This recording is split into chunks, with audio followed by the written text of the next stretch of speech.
Ladies and gentlemen, welcome to Retro Warriors episode 87.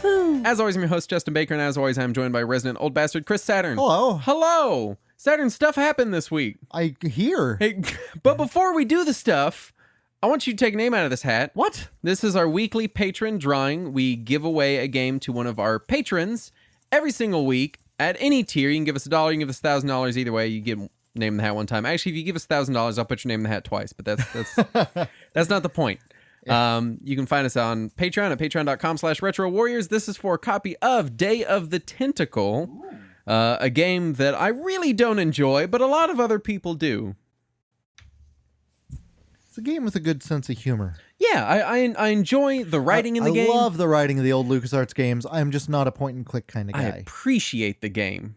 This goes to Grady Haynes. Grady Haynes, you're going to receive a copy of Day of the Tentacle. Please check your Patreon messages where we are going to send it to you. I say we, it's me. We don't have each of us on either side of the keyboard and click we don't send NCIS together. it and, yeah, we don't. and jump on the keyboard. Saturn, put your key card in.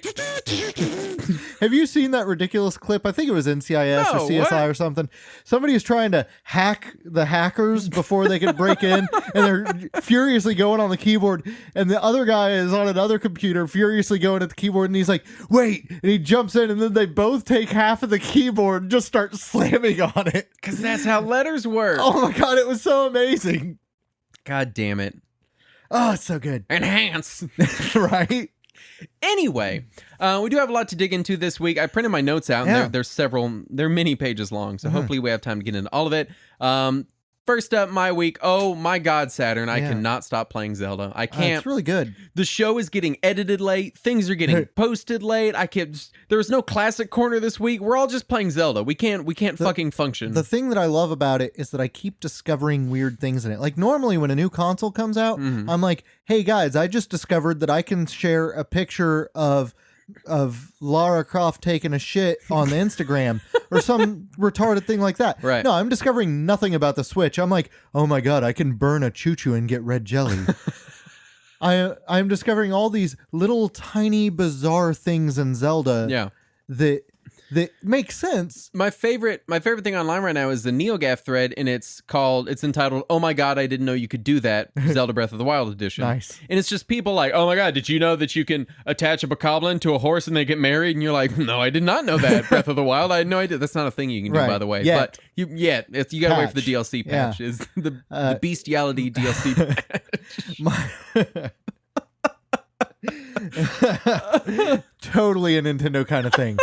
Now my favorite thing that I've discovered recently is that I can set grass on fire and then use the updraft to catch my paraglider and boost up into the air. Oh, nice. That's my favorite thing. I am doing that everywhere. I did that during my fight with my Lionel just so that I could do the slow-mo arrows, and shoot him in the face 3 times. Right. He did not like that. He kicked the shit out of me. I finally got to where I fought for that one shrine quest that I won't spoil, but I had to fight some Hinoxes. Hinoxi? Sure. Some Hinox. In the dark maze or in the not dark maze? Neither in a maze. Okay. Yeah, so I had to fight 3 of those as part of a shrine quest. I haven't done that one yet. And that was fun. That was real fun.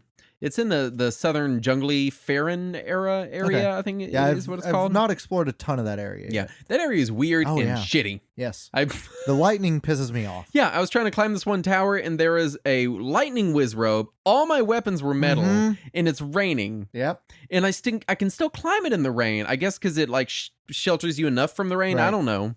And I'm climbing it, and it's storming, and he's like, I'm getting halfway up, and he's zapping me every time. When I climbed that, I had no idea you could take off your metal equipment and not get struck. So I was just getting struck repeatedly, and then having to climb back up. I lost all my equipment doing that. Like, it all fell into the best part is, check this out. Right next to it, there's a secret thing you can uncover that just blows you all the way up almost to the top. Son of a bitch. Yeah, there's a little updraft thing. Huh. Yeah. I spent 30 minutes doing that, got pissed off, ran away, and then immediately every Octorok in Hyrule was standing there waiting to just like pelt me. Yeah. You know, like this walk of shame from this tower I didn't get. And I saw that thing and I was like, oh, what's this? Oh, an updraft.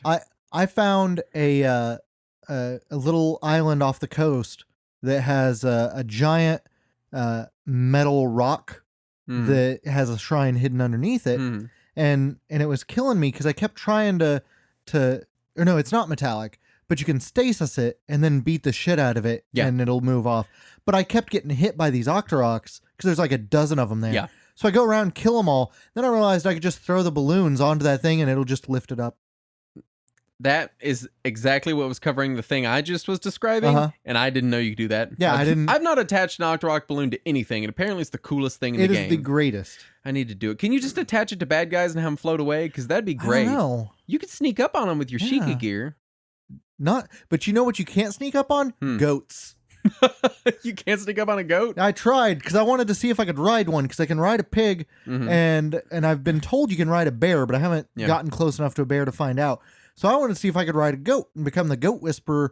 But the moment you get even close to them, even if you're silent, they will immediately turn and ram you. I will say this from personal experience. It's true. You can't sneak up on a goat. It's not possible. You can't do it. Anyway, my poor 3DS is neglected. It's just been all Zelda all the time. My poor everything has been neglected. Every one of us, all of us, you, me, Pablo, our editor, Andrew, who does Classic Corner, just everyone. People who aren't even related to the show.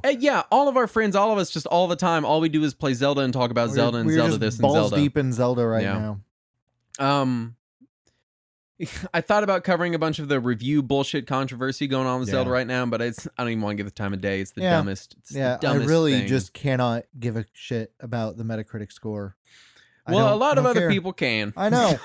I heard a lot of people who were complaining about how no game will ever top Ocarina of Time on Metacritic because there were less reviews then. Right. Which is true. Yeah. So it does feel like it is a poorly crafted algorithm. Yeah, like, because a lot of people, whenever Virtual Console releases came out, they re-review these old games. Yeah. If it doesn't take those into account, well, I mean, come on, it's the same game. Yeah. Right. Anyway, next up, I did want to talk about Neo Geo games on the Switch. I did pick up one of them. A topic relevant thing? I know! It's actually retro! And then we're going to get in the real topic and people are going to be like, that's not retro. Yeah, it is. But it is! No, I bought a Neo Geo game on Switch. I bought Metal Slug 3 because it is the game that I'm most able to tell how accurate it is to the arcade version. Right. And your initial reaction was... It was garbage. Yeah. It looked terrible. The sound was off by at least a full second. It was bad.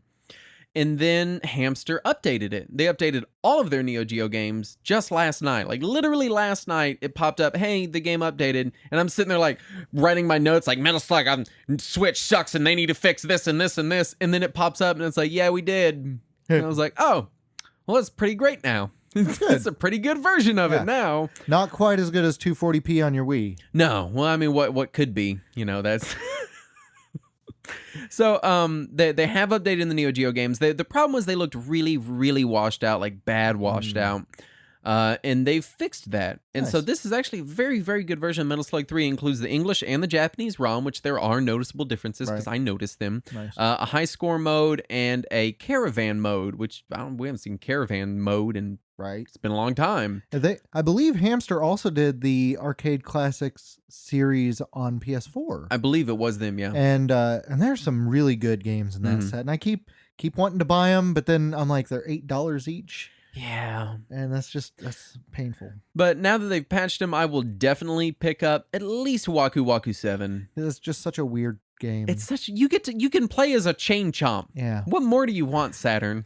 I don't know how they got away with that. I have no idea how that happened. Sunsoft lived in a weird land in the 90s. They got away with a lot. Speaking of Sunsoft, I also picked up Blaster Master Zero on my Switch, my Nintendo Swooch. Yeah. Play me some Blaster Master. It's we were going to do an episode on it, but you haven't picked it up yet, and I haven't played enough of it. I've heard that it's one of the best examples of HD Rumble yet. Is it? I haven't even noticed the rumble. It rumbles? Apparently. Okay. All right. Well, that's good. Downside is right now they're patching it in, but it does not currently support Pro Controller, which is problematic because I have these giant hands. Yeah. And human hands, yeah, you call them.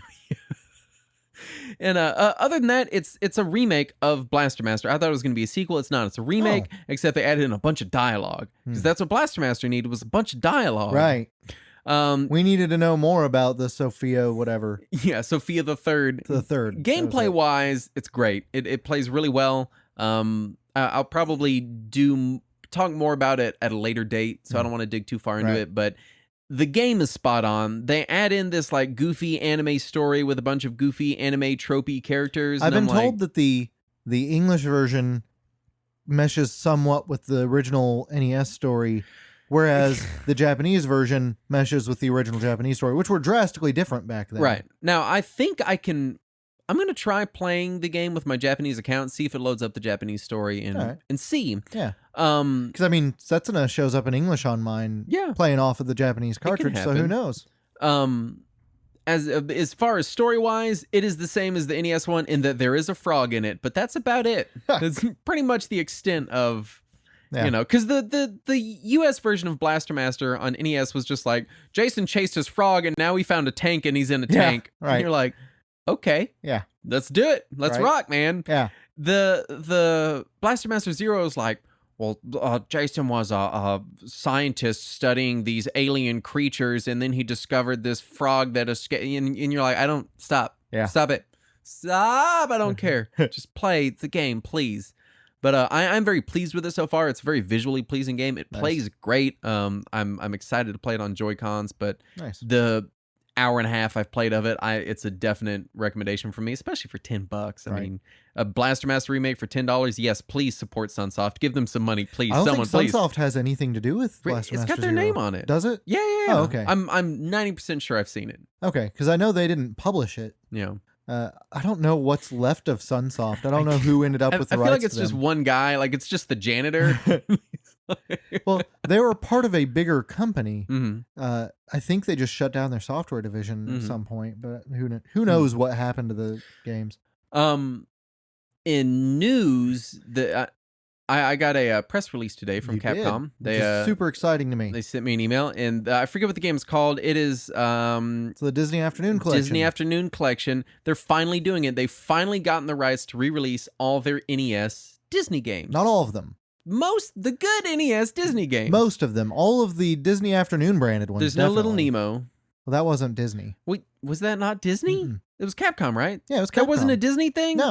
No, Little Nemo is an old comic strip from the 20s. I thought it was an old Disney cartoon. I don't know shit about shit. If it's not a Nintendo thing, I don't fucking know. No, they didn't do Little Mermaid. Okay, I can see that. I don't know what. They didn't do Magical Kingdom. Yeah, which was garbage. So I mean, it's DuckTales 1, DuckTales 2, Chip and Dale 1 and 2, Tailspin, and Darkwing Duck.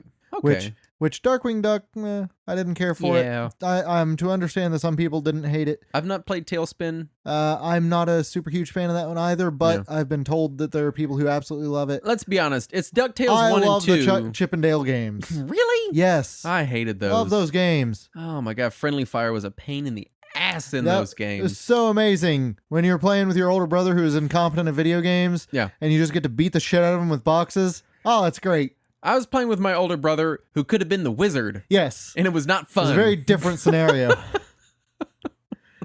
California. And I know that according to Twitter anyway, Frank Cifaldi worked with the Digital Eclipse on it. Nice. So us mentioning him again, doing his job preserving game history through either making game collections or making nonprofits or whatever he's got to do. So go Frank Cifaldi for sure. It's coming out April 18th, I believe was the date. Damn, that's close. So April we're getting Mario Kart 8 Deluxe. Yeah. We're getting the Disney Afternoon Collection. Is that going to be on the Switch? No. I'm just saying games that we care about. I'm sorry that we're getting the new Wonder Boy. Isn't that it? That's April? Oh my God. Yeah. There's a lot of April shit coming. And I'm getting a little nervous because we're selling our old house, and I think I'm just going to spend all that money completely on video games. I mean, right? Yeah. That seems like the sensible thing. That's what you should do. Anyway, that's everything I got. Also, we forgot to mention it last week because Switch, but Hyperkin released their Game Gear Master System adapter. They did. For the Retron 5. I haven't gotten it yet. I have not either. I will say I tested just to see, because there is a well-known exploit in the Retron 5 where you can take you can make an IPS patch to play whatever game you want Right. by just making a patch. You cannot do that to play Master System or Game Gear games from Genesis cartridges. You have Really? to have that adapter. So the adapter adds some kind of Yes, functionality. there is actually some kind of functionality. Which there. might be why it's $60, because it's Yes. not just... Because it came out, I mean... I don't want to pretend I know anything about designing Retron 5 hardware or whatever, but $60 for what we assumed would be a cartridge adapter and a firmware update, Right. that's kind of pricey. Yeah, But I'm- clearly it includes some I'm kind guessing of it hardware. has some kind of hardware, just like the power base converter has some kind of hardware in it. Mm-hmm. So I'm guessing it actually does something. Right. But Interesting. I'm curious to see how it goes. I'm really tempted to order one. I held off because the Switch was right around the corner. And I Right. knew I would never touch it. Yeah. But I'm thinking about... It's hard to get me to play Game Gear games on a good day. Right. Much less a week after Zelda and the Yeah. Switch came out. So I'm thinking That's- about ordering it soon anyway, just because I'm afraid it's going to get hard to find. Yeah. So I'm probably going to end up ordering one of those. Also, the team behind Toe Jam and Earl 4 confirmed a Switch port, but more importantly, Toe Jam and Earl 4 is still on the way. I guess I've never played Toe Jam and Really? Earl. I've never Oh, had man. any... They're ridiculous co-op adventure games. For some reason, and I know this is unfair to Toe Jam and Earl, for some reason I always lumped him in with Booger Man, Yeah, it's nothing like that. which name-wise... Name-wise, yeah, I'll give you that. It's like, oh yeah, you know, those games, Booger Man, Earwax, and Toe Jam and Earl, the trifecta. Like, that's... No, Toe Jam and Earl was this really weird overhead adventure puzzle game. Yeah. It looked like kind of like late Super Nintendo era collectathon platformy. Not quite, but also it came out in what, 92? Really? It was really early in the 16-bit I era. didn't realize that. Yeah.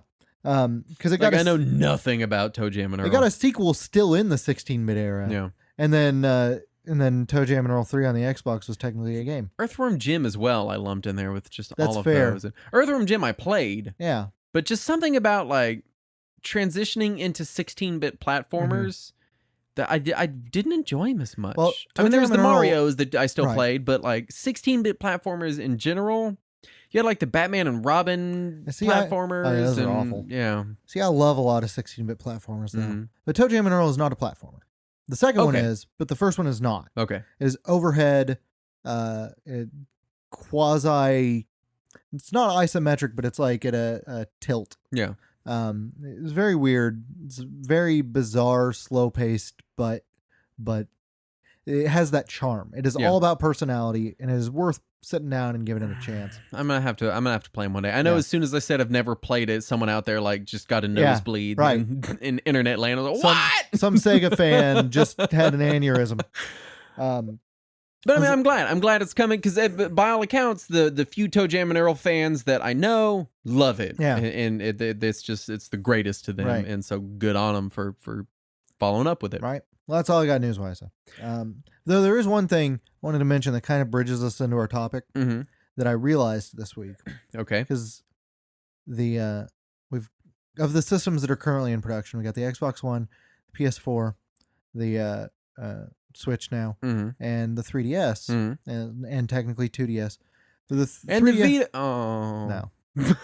So the 3DS is in limited production now. It seems anyway. They haven't announced that. They've been having stock issues, Yeah. but to be fair, they've They've had been ramping up for the Switch. 3DS stock issues have also been coming and going for years now. Right. Like pretty much But since it's been 3DS real came out. bad since the holidays. It has. Since like November, people haven't been able to find them. It's been Yeah, like you rough. can find some 2DSs, Yeah. but not really 3DSs. And it occurred to me that with the 3DS and possibly the 3DS on the decline, I mean, they haven't said Yeah. that definitively. Well, the but reason they don't we have all them, we all think that if the Switch succeeds, there's a good chance the 3DS will be phased you out. think just a good chance? But it occurred to me that when that happens, when they phase out the 3DS, Mhm. there will not be a system on the market with start and select buttons anymore. Oh wow! For the first time since 85. we need to do an episode on start and select buttons. Well, it's not a joke. Yeah. we can do it. Because, I mean, all the Nintendo platforms through Plus and minus. Yeah. now have plus and minus, but all the Nintendo platforms through well, I guess just through Super Nintendo had start and select, but all the Game Boys always had start and select. Mm-hmm. PlayStation had start and select Mm-hmm. until PS4. Yeah. Xbox at least had start and back until Xbox One. Yeah, now it's squares and list. Yeah, now it's the two menu and buttons on it. navigation are the official names of the buttons. That's the worst. Yes. That's almost as bad as, we'll do a black and white button. Yeah. Sure, Microsoft. All right. But yeah, so it's just, it's an end of an era. Wow. Since 85, we had start and select give buttons. a few more years, nothing will have D-pads anymore, and then we'll all just kill ourselves. Yeah. No, the right Joy-Con has that little tiny D-pad. Oh, yay. There was a big Reddit thread last night where somebody thought that the plus button on the right was a tiny D-pad. I saw that. Yeah. My God. Maybe they could make it work. Yeah. Could you see someone playing Street Fighter 2 Ultra on that with with the plus button? I don't think it's pressure sensitive to know which side you're hitting. I think we're coming up on maybe another controller extravaganza. I think we've been feeling it for a while. You know it. We're like 14 episodes away from the 100th episode, and I just want to do like 2.5 hour blowout on controllers for the 100th episode. Oh man, it would kill Andrew. Yeah. Absolutely it would. Anyway, I guess that we can get into our topic this week, and I do have some caveats for our topic. Okay. Oh wait, I forgot a piece of news. Virtual On is coming back. Have you heard about this? Virtual On is coming back as a novel game crossover. Aren't you so excited, Saturn? Aren't you? It's called A Certain Magical Virtual On. Why you got to do this to me? What? We finally live in a world where all of the consoles have twin sticks. And then you say Virtual On is coming back. We were ready.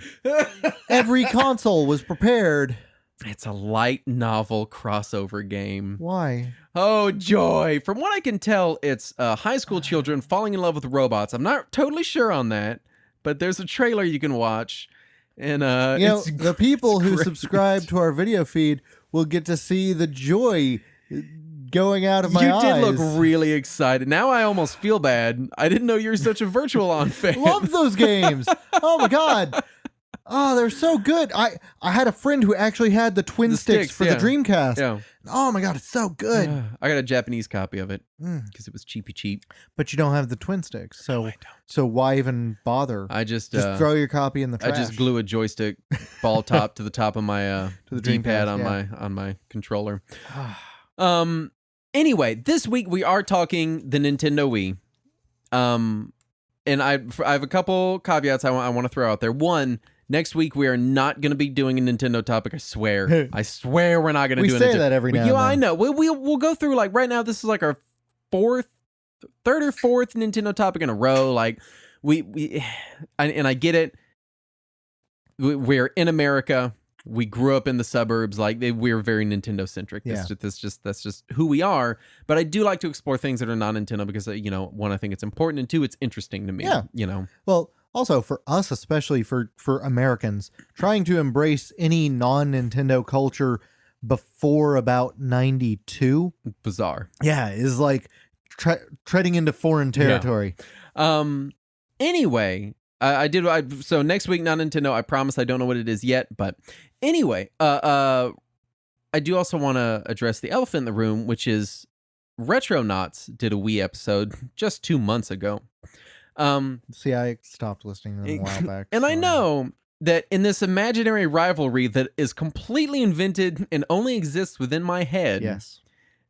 It matters, but outside of my head, it does not matter. But I did want to throw it out there because I have been a big supporter of Retronauts for years, and I listen to their show, and I will probably regurgitate some ideas I heard there. If you haven't listened to their Wii episode, please go do listen to it because I believe we are going to cover the Wii in a different way. Yeah.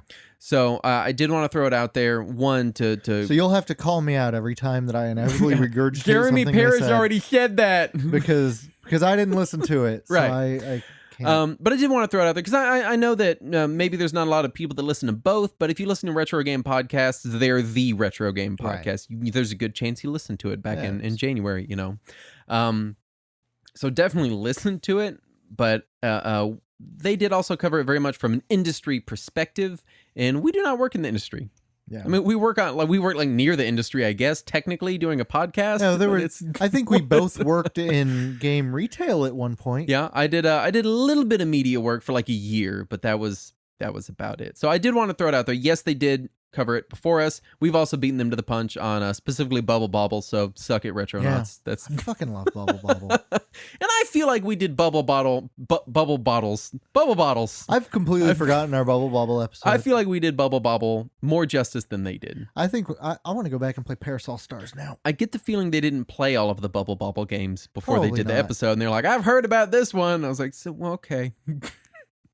Anyway, and the reason I want to do a Wii episode now is because, one, it is over 10 years old. That is, by definition, retro. Is it? It kills me to say, but it is. What's the definition? I say 10 years. Okay. 10 years is retro. I feel at least 2 console generations or 10 years, whichever comes first. I guess it gets all so muddled together, Yeah. you know. And I mean, which it does meet both of those criteria. I will admit that it does not feel retro. Yeah, it's starting to feel retro to me. I honestly, because hardware-wise, I mean, it's comparable to the PS2 generation. Yeah. Which, while I am still hesitant to admit it, everyone has decided is retro now. I have honestly, in this is completely me, and there's no merit in this way of thinking. So I'm not saying it's the correct way or anything like that. But I personally have an issue calling anything 3D retro. Yeah. That's my issue. Yeah, there are times when I have to fight myself to even consider PS1 and Saturn retro. Yeah, because it's and then I'll be playing a 3D Saturn game and I'm like, this isn't retro. Then I'll play a 2D Saturn game and I'm like, this is totally retro. Right. So there's no consistency. I mean, and also, you know, I will easily consider something like Mega Man and Bass, which was on Super NES, Right. to be retro. And it came out after Symphony of the Night. Right. So, you know, So really, there's muddled. that whole thing where it's what is retro. Honestly, what people consider retro is what they're nostalgic for. That's the honest answer. Yeah. You know, and I'm not nostalgic for the Wii, so Yeah. it doesn't feel retro to me. But The launch of the Wii, I have some nostalgia for. yeah, but if there is a kid out there that played the Wii when he was 10, he's old enough to drink now. So I feel like that's a long. That's a long enough amount of time to say, all right, let's talk about the Wii. And also, again, because with the Switch, the Wii line, the Wii brand is officially dead. Yeah. It no longer exists. Nintendo doesn't accept that it exists. It's Right. gone. The Wii U is gone. Its legacy is gone. It's all dead and buried. And even design-wise, a lot of Nintendo games seem to be kind of getting away from some of the Wii era Nintendo. You know, also we have different people running the company, you know, with Iwata passing away, and then they seem to be passing the torch to a lot of other younger people, you know, relative to them younger. They're all still like 45 plus, but it's Nintendo. Let's not, young-ish, you know, people. So it feels like Nintendo has, as a company, moved on from the Wii. It is dead and buried. Thus, we can now officially do a postmortem and not have to worry about them being like, oh, the Wii U 2, you know, or whatever Wii thing they're going to come out with. And in 10 years, assuming we're still doing this in 10 years, we can How dare you assume we would not be doing it in 10 years? But we can look back on the Wii again and then look at this episode and decide, you know, were we right judging its place in history? Right. So, when looking back, whenever we're, 40. I'll be 45 then, man. Oh my God. Don't even.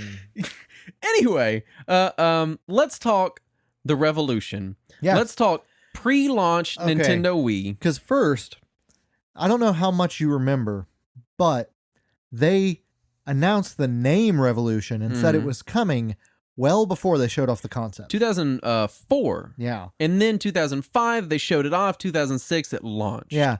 I remember friends of mine and I frothing at the mouth over the idea Revolution. Just the name. Because we were like, this is... Because you didn't know anything about it. No, we knew nothing. 05 was when we saw the controller, which we'll get into. I remember the initial thought was, this is it. This is when Nintendo finally wins back the audience that they lost to PlayStation and that they lost to Genesis. They're going to finally win it back. Right. Because to the kid that was 10 and is now 21, and that's the Nintendo he grew up with. Nintendo was in the dumps. Yes. They were the industry joke. Yeah. They were the industry joke that they've been for the last 4 years. Right. It was oh, Nintendo, those dumb people that don't know how to make a console with online or good games or whatever. Right. Like they had the N64, which came in hot and then kind of flopped near the end, and then the GameCube, which like the Wii U had some very unique and good titles, Right. but just never caught on. Also, the 64 got a lot of flack during its life because it was cartridge based. Yep. In a time when CD was becoming the industry standard. And to be fair, these are the same kind of things people said about the Wii whenever it came out in an HD era. Right. And was not HD. Yeah. And with the GameCube, you had the weird controller, Yep. which prevented some games from playing. And then Nintendo said, "Oh, you think that's a weird controller?" Also the mini discs. So and also no notable online support on the GameCube. Yeah. There's 2 games that supported it? Yeah, it was PSO episode 1 and 2 and PSO episode 3. Yeah. So 2.5 games. Yeah. So the Revolution gets announced, and I'm with you. It was very exciting. Yeah. Nobody knew anything. Right. But But it's everybody Nintendo- was certain that it was going to be the winner. Because this is Nintendo coming out saying, "Hey, we get it. Yeah. We're going to do something different with this next Yeah. one." And everyone assumed that meant, they're going to appeal to core gamers. Yeah, and everybody it's gonna thought they were going to go right in line with Sony and Microsoft. Right. And it's the same thing everyone thought they were going to do with the Switch. Yeah. It's where everyone seems to go because it's the logical place Right. to be. Yeah. If you have the money to compete with Sony and Microsoft. Right. Which who the hell, I mean, certainly Nintendo being a mid-tier Japanese company does not Right. and realizes that. But I do want to take a look at this EGM article that I pulled. And this is after the Revolution's remote control was announced. Yeah.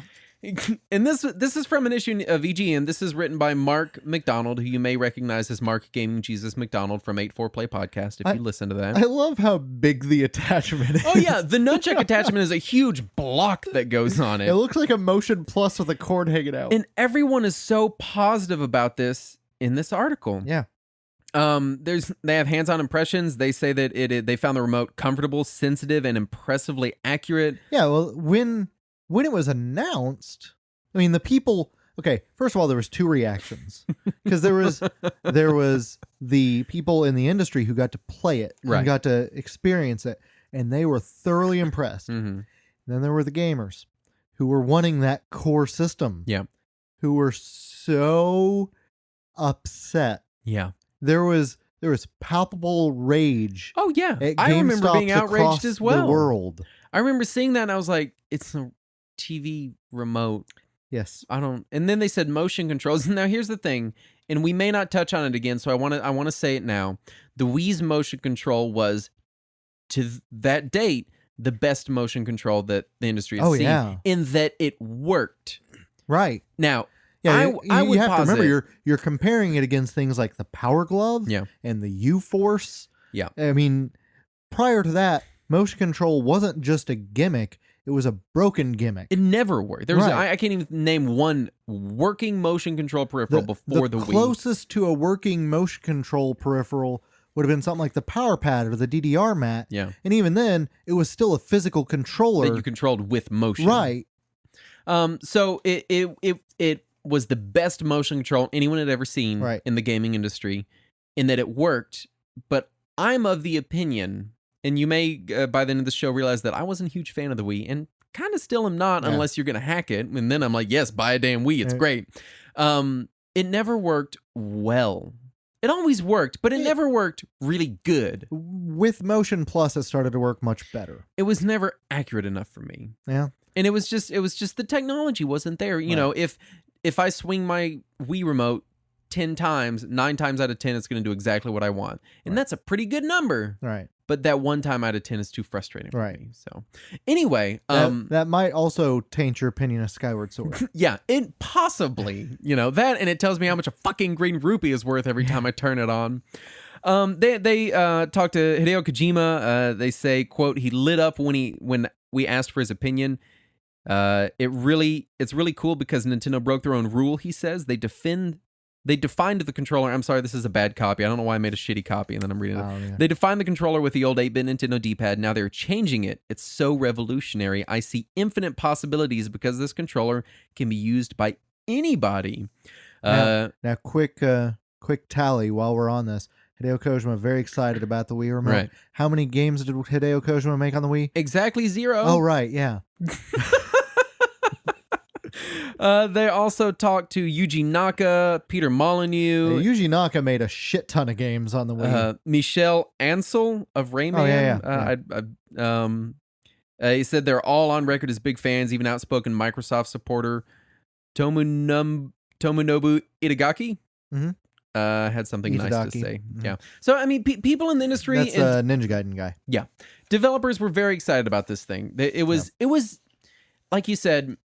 Core gamers were very upset, yes. But as an industry, it was something different, and Yeah. people did cling on to that. Yeah. And it was, at its core, a simple idea. Right. And Nintendo, I think, since the NES, has not had an idea as simple as the Wii Remote. Right. So it's massive. And we, I've got this. The next page over is this wonderful. They have the controller breakdown. all laid out. It's a big diagram. But my favorite is in the They bottom were right. still called Select and Start then. Yeah. In the bottom right corner, they say the gateway to enormous possibilities for expansion, according to Iwata. This is where the nunchaku attachment and other peripherals connect to the remote. They're talking about the expansion part on the bottom of the Wii remote. Which looked very different then. And they drew up a mock-up of a GameCube controller that you inserted your Wii remote into to play GameCube games. Which, honestly, as ridiculous as it looks, it's not completely outside of what actually ended up happening.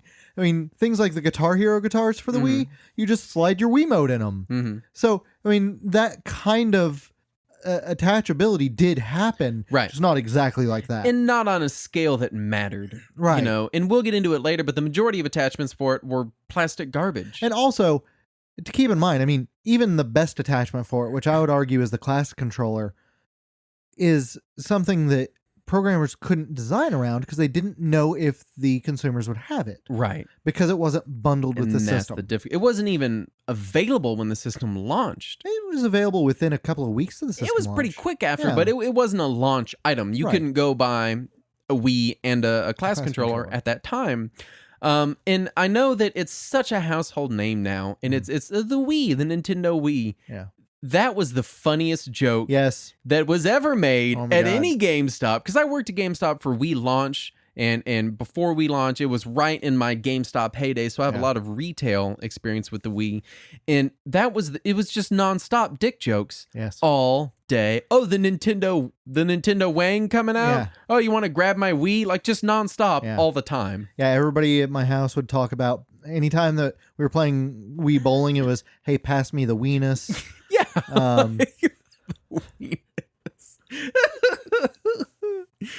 So to this day, the rubber sleeves that Nintendo sent out to Wii owners. Yep. The Wii condoms. I will not call them a Wii condom ever. Yeah, you put a condom on your Wii remote. Right. And the nomenclature surrounding the Wii just kind of sprung up. Like, it's not officially called a Wiimote. No. Everyone calls it a Wiimote. Yeah. In fact, Nintendo actively discouraged that for a short period of time after the system came out. Right. They wanted everyone to call it a Wii remote. They didn't have a trademark on Wiimote. Yeah. I'm sure is why. Right. But it didn't matter. It took days before everyone was calling it the Wiimote. It was a Wiimote, and there's your Wiimote condom. That's just what it was. Well, the Wiimote condom was a couple years out. Right. It was a ways, but still, and so it now it's so just, you're like, oh yeah, it's the Wii. You don't even think about it. And Wiimote life hack style things started showing up within the first week. Oh yeah. Because I remember it was less than a week into the Wii coming out that I found out about the tea candles. Yes, that you could use instead of a sensor bar because it uses IR and it will see the heat. That way you don't have to use that 800-foot cord that comes with the fucking Wii to attach your sensor bar to your TV. Yep. Just put a couple candles up there. Mm-hmm. And just light candles on top of your expensive television every time you want.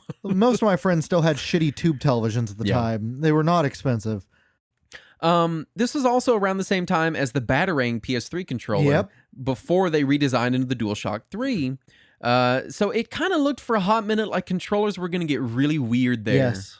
And it's really seemed that way because and I don't remember the order it happened, but the order I saw it was, look at the PlayStation 3 controller. What the fuck is that? Here's the new Nintendo controller. Is that a TV remote? What is happening? Yeah, pretty much. And just stuff just started getting really weird for a little bit there. I was in a strong anti-Sony mode at the time. Yeah. Because Sony's executive actions had just contributed to the death of working designs. Mm-hmm. And I was still furious about they that. always hated working designs. Oh, yeah. I don't understand why. Me either. So I was still furious about that, and I was gung-ho. I'm going Xbox 360 and whatever the fuck Nintendo's doing. Right. And Sony showed that Batarang, and I was like, look at what those fucking clowns of Sony are doing now. First they killed working designs, and now they got a dildo for a controller. So there was that, and I was riding high on that, and then Nintendo shows up with the Revolution controller, and I was like, God damn it. Well, Microsoft, me and you, we're gonna be friends for a while. So yeah, it was just a strange time for the industry, and but the real genius of the Wii, and this is to me the most genius part of the Wii, of the entire, between hardware, between software lineups, between everything, is the marketing. Yeah. The marketing. The Wii would like to play. Exactly. Yes. And it was in the commercials. I went back and watched about 10 of those commercials in preparation for this. Yeah. And those commercials still have charm today. Absolutely. Pablo, if you have time, you have to cut in the audio from one of the We Would Like to Play commercials. Just stick it in Just here. the guy saying it. Yeah. It's so good. It's so clean, and it matches so perfectly with the image that they have for the Wii, which is everything's white and blue and clean, and it's like this little clean room that you play Wii bowling in. And look how nice and fun also, it is. It embraced the Nintendo is Japanese weird charm. Right. Yeah. Like, look at this strange thing from these weird Japanese businessmen that showed up to your house to make your grandma play bowling. Right.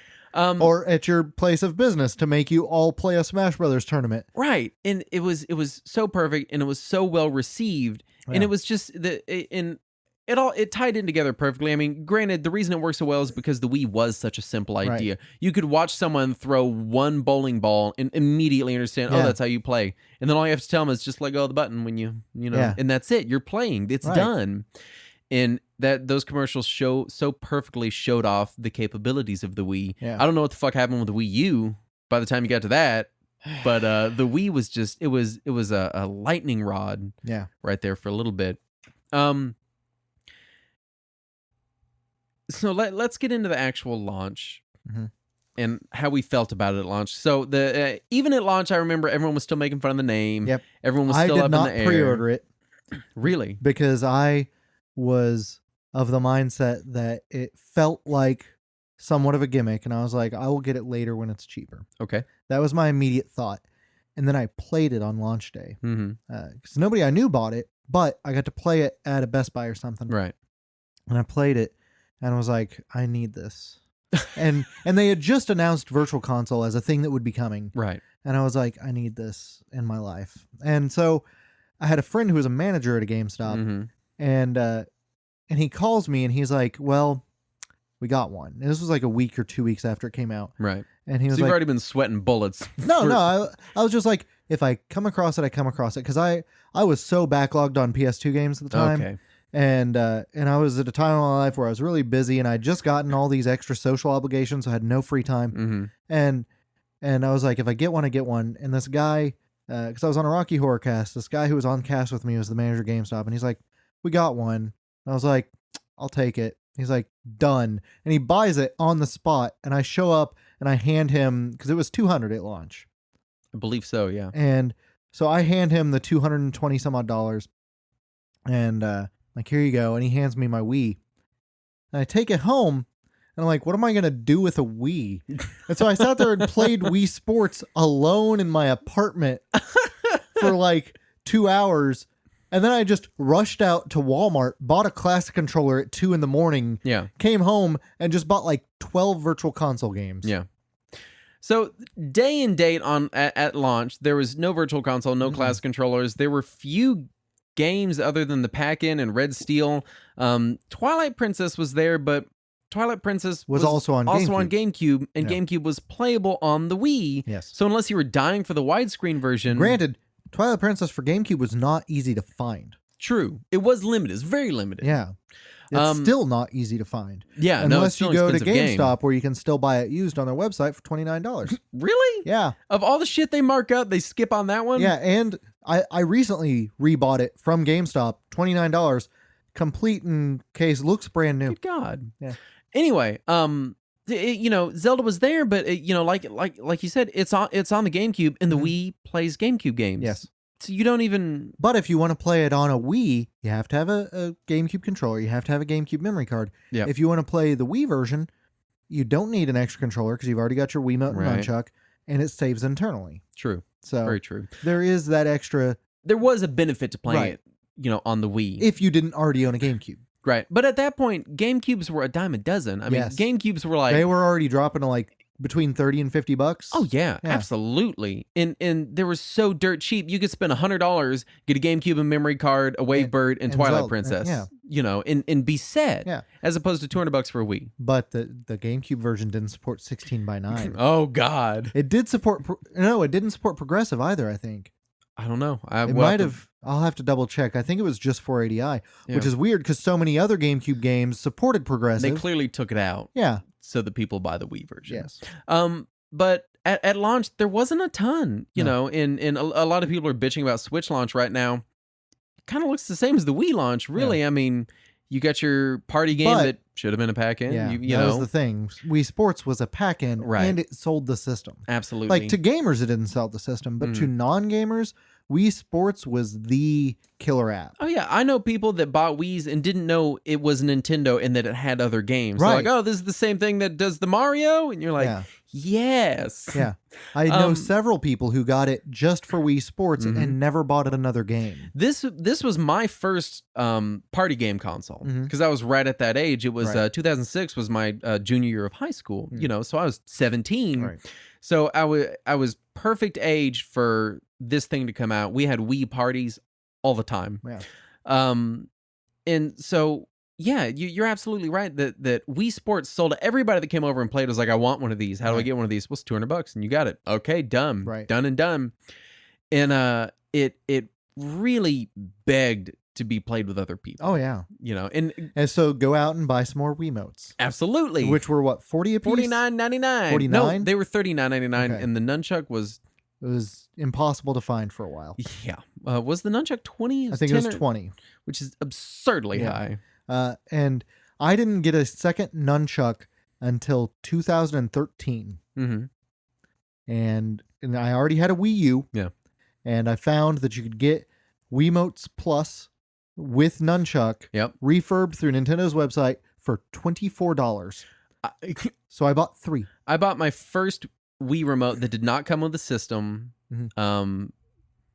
with my second Wii in like 2009. See, I went out and bought 3 extra Wiimotes almost immediately. And then the Wii remote I bought after that, I bought late last year, like November. Yeah, I had 4 white Wiimotes well before Smash Brothers came out. Yeah. And I then got rid of all 4 of those and have replaced them all with Wiimote Plus. I do want to bring up one thing that Retronauts did touch on because I forgot about this. I believe it was Chris Kohler on their Wii episode. He talked about the Wii channels, Wii Connect 24, Everybody Votes, Weather Channel. Right. And he brought up that useless shit you skip over when you play games. Right. Well, he brought up a really great point that it was right before smartphones, like a smidgen before them, and Nintendo wanted this to be a system that you go in and you turn it on to go to the news and check the weather, and it's just your no hub one did, in your living room. Yeah, but it was no an one option. Did. And it was interesting that they wanted it to go that way, and they kind of wanted the same thing with the Wii U as well, which was, well, you're going to hook your TV up to it, and it's got the guide function, and which I thought was cool, and the big universal remote thing that they had that they took out. I thought it was some cool stuff. It was goofy, but it was like they did that right before smartphones. Then they tried to do this TV thing right after everyone gets rid of TV. Right. Like they just missed the boat on both ends. I didn't know if, and I did want to leave a little bit of space in here where we're at for it, if you had any retail stories about the Wii. No, I wasn't working game retail anymore by then. Oh, were you not? No, I was already working as a computer tech by then. Because the Wii was, I remember every single day, every day, Oh, Rain, sleet, hail, Yeah, snow, there tornadoes. There was a period in '09 when I had lost my job and ended up having to work at Walmart for like 3 months. Mhm. And I worked in their electronics department. And this was in '09. This was years after Yeah. they launched. We'd still get calls literally every day. Yep. Do you have the Wii? Do you Yep. have the Wii? And we would sell out the instant we would get them. Mm-hmm. And it was right before I stopped working there that they finally started stocking enough. Mhm. Actually, it might have been '08, actually. I But was going to say 09 was kind of when the Wii was sort of dead Yeah, in it the was water, but it was Wii probably Sports 08. and its universal appeal, who knows? Right. But it was they finally started getting to the point where they would have stock regularly. Mm-hmm. But it was, well after the system came out, Right. people were still clamoring for it. Absolutely. I mean, it wasn't like we had a couple people in line every day. It was, because I mean, whenever a console launches, you expect to have like the hyper nerds like us standing Right. in line every day. Like, I gotta have it. I mean, it was like, Do you have NES it was Classic? grandmas, aunts, it was dads with their Yeah. kids with them. It was just everybody wanted this thing. And I mean, 10, 15, 20, like massive numbers Yeah. of people. And if deep. people found out when they were coming in, they'd be lined up and waiting for Absolutely. it. And I remember we did reserves in waves. It wasn't even like before the system came out. We did those, but then it was like next shipment reservations. Which is what they're doing for the Switch now. right. And it was the first time I had ever seen GameStop doing that. Yeah. And it was The first time I it was remember them doing that. insane, the demand for this thing. Oh, it was yeah. on every single morning talk show. It was all Yep. over the radio. It was everywhere. Watching, Matt Lauer trying to play Wii tennis. That's I'm pretty sure it was an obligation in 2006 to 2008 that every single daytime TV talk show host at some point make Had an to ass play of Wii themselves tennis. playing Wii on TV. Yeah. It was everyone did it. Yeah. So it cannot be understated the demand. Mhm. And it was the first time that I remember people going on and on about Nintendo artificially creating demand. Right. Which at this point in 2017, I'm not going to lie, I'm pretty damn sure they're artificially creating Yes. some demand in some areas. It's either that or they really just do not understand how production works. Which is kind of shocking for a 200-year-old company. Right. But, Not 200 or 100-year-old company, pardon me. Yeah. 120-ish. I don't know. It's just the first time I remember that argument coming Oh yeah. up. Yeah. That was definitely the first, because I saw somebody on Reddit the other day trying to say, oh, this is how it's been since ever. I mean, the NES and the Super NES, they were also hard to find. They weren't that hard to find. I remember the Super NES. And I remember It was like, oh, they might be sold out. Go back on Thursday when they get the shipment. well, no, but they might wasn't- be sold out. Go to the other store down the street. Yeah. That was how it was with the Super NES. Even with the N64, like the first shipment sold out, but by the time it showed up again a week later, it was there. Right. Especially because there were only 2 games on the N64. Right. Which Zelda do you want? No, there was no Zelda. It was Mario and Pilot Wings. Yeah. So, with the N64, and even in the 90s, even if you couldn't get one, if you couldn't find one, Blockbuster still rented them. Right. So you could rent them and try them even without being able to buy them. By the time the Wii came out, that wasn't an option anymore. Mm. There was no go rent a console from Blockbuster. So you had to find them, and they weren't there. Absolutely. Let's talk Virtual Console, which is a little more in our wheelhouse. This was the first time that, because Nintendo has done retro game things before. They did the GBA games. They did Right. some cards. The The e-readers. the e-reader cards. They did stuck them in Animal Crossing. They played around with it. This was the first time Nintendo really Went whole hog. they opened the vault. Right. They Disney style opened the Yeah. vault, and they're like, we're gonna start full on re-releasing these retro classic games. in usually their original format. Usually. Yes. And it was so crazy that they got so many systems and so many companies on board for it, and really, really made a concerted effort for this is the virtual console. Yeah. This isn't just Super Nintendo and N64 or whatever. This is everything. They had C64, they had arcade games, they had TurboGrafx games. It was completely insane. When they added Genesis and TurboGrafx, I remember that was a big thing. Absolutely. When they added Commodore 64, that was bizarre. I would even say, because I know that I can already hear like executives at Nintendo being like, virtual console thing, we went whole hog in it, and it failed. didn't pay off. And I would say that they went so whole hog that they lost interest because they started releasing shit that was like, I'm sorry, nobody wants to play Commodore 64 games on the Wii. There's like two guys out there. There were a couple games I wanted to play and they didn't come out. Yeah. Like they one of them came out in Europe, god damn it. I think their scope was so big that it was burdensome, and then they made their scope so narrow that nobody cared. And see, I think that it's different than that. Really? What I saw as the problem was the way that they trickled out releases. That's which, true. Granted, did help bring hype early on, but they spread it out over such a long period of time that the hype died before some of those releases ever came out. Yeah. Like early on, I remember when the Wii was still fresh and new in 07 and 08, every week I would look to see, what are the virtual console releases this week? And I would anxiously await, I think it was Thursday mornings. Yeah. Was when they would update the Wii Shop channel. It's still Thursday mornings. And every Thursday morning I'd be like, what's the big release this week? And if there was something good, I'd pick up a Wii Shop points card home on my way home from work and buy it immediately. Yeah. And that's how I ended up with fucking 110 virtual console games. But, it was exciting every week. But then after 2 years of that hype and most of the bigger titles being released during those 2 years, I just stopped caring. I think what they should have done, because a lot of people argue the opposite, which is the blue ocean, which is, again, to reference Retronauts, but this is way back Retronauts, back when Virtual Console released. Chris Kohler, again, was on the show saying, hey, they need to do the blue ocean strategy where they just release everything, let you pick and choose. I think what they should have done is they should have front-loaded it. Been like, hey, here's 100 of the best absolute classic games, and then we're going to keep stringing out these kind of more weird releases, because people were excited about Virtual Console at first, but then your average Joe didn't give a shit after a week.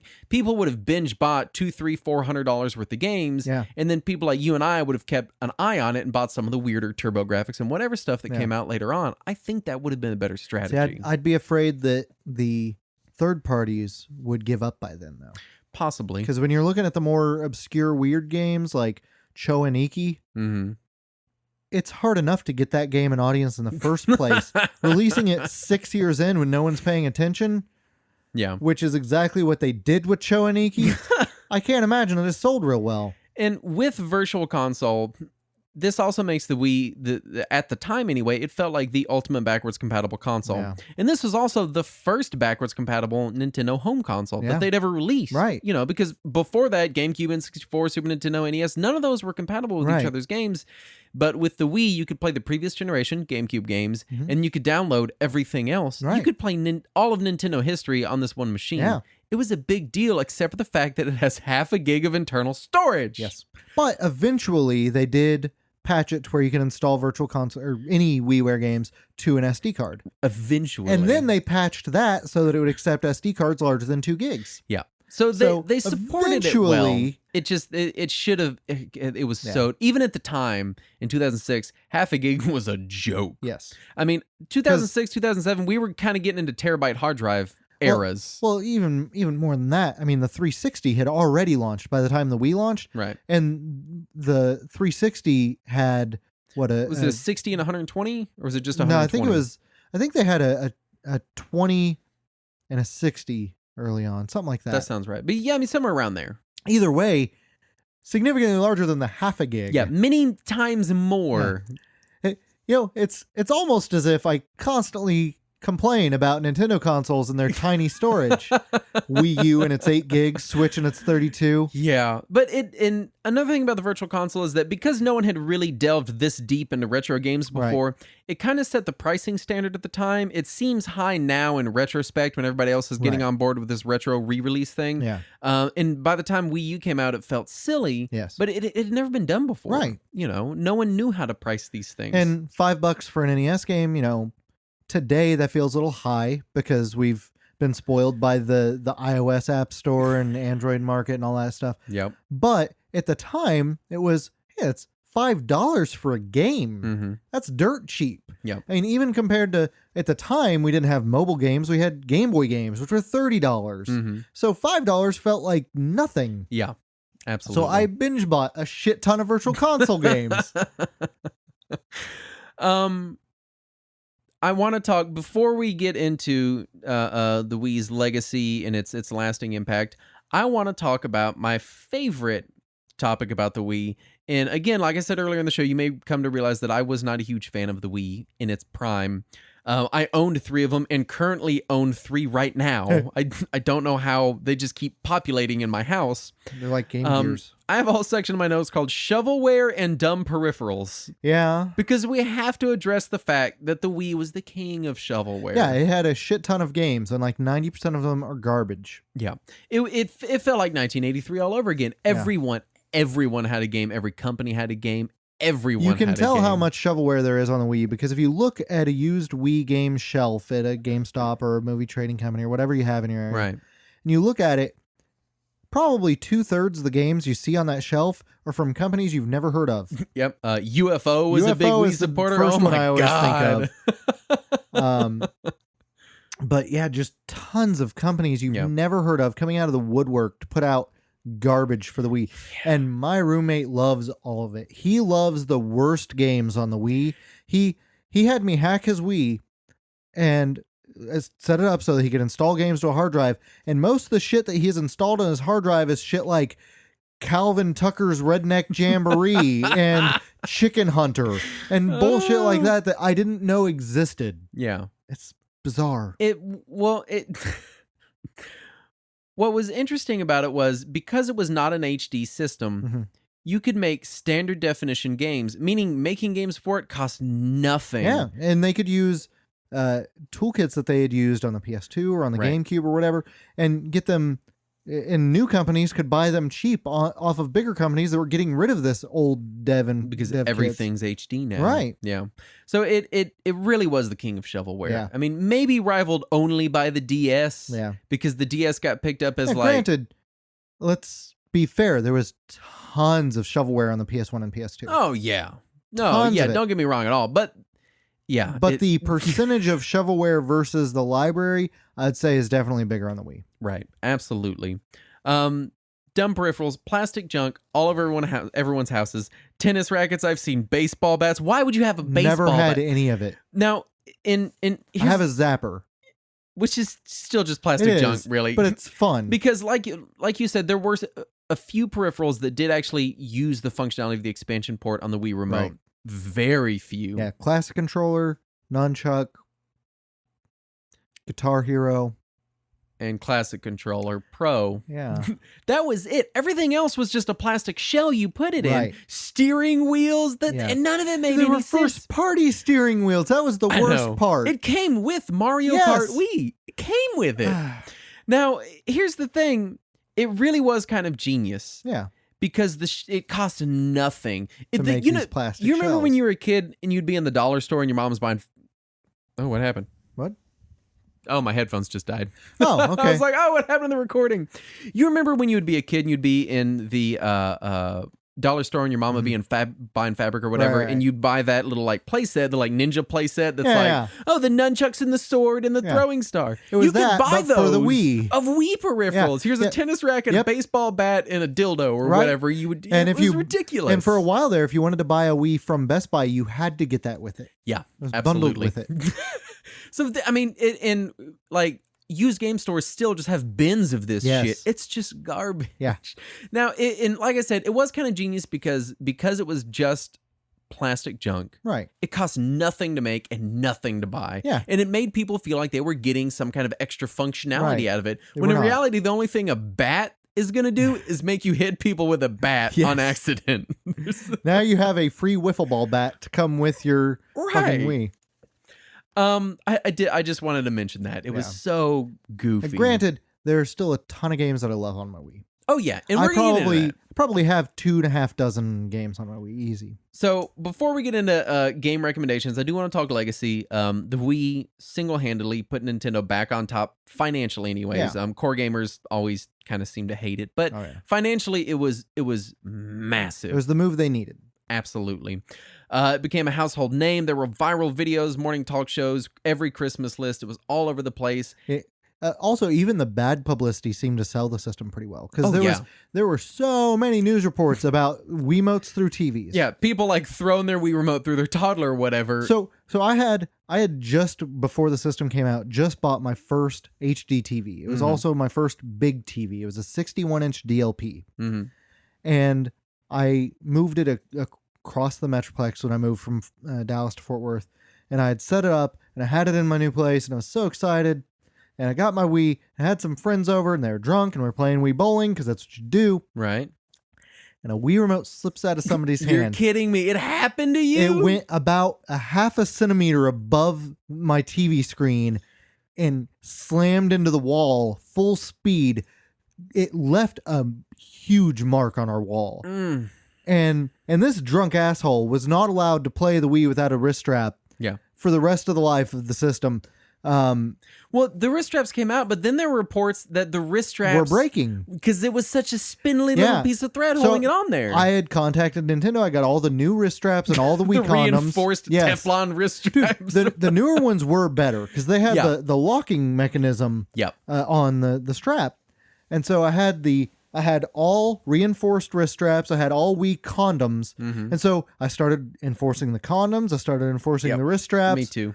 And yeah, because I did have that one that damn near broke my 61-inch TV.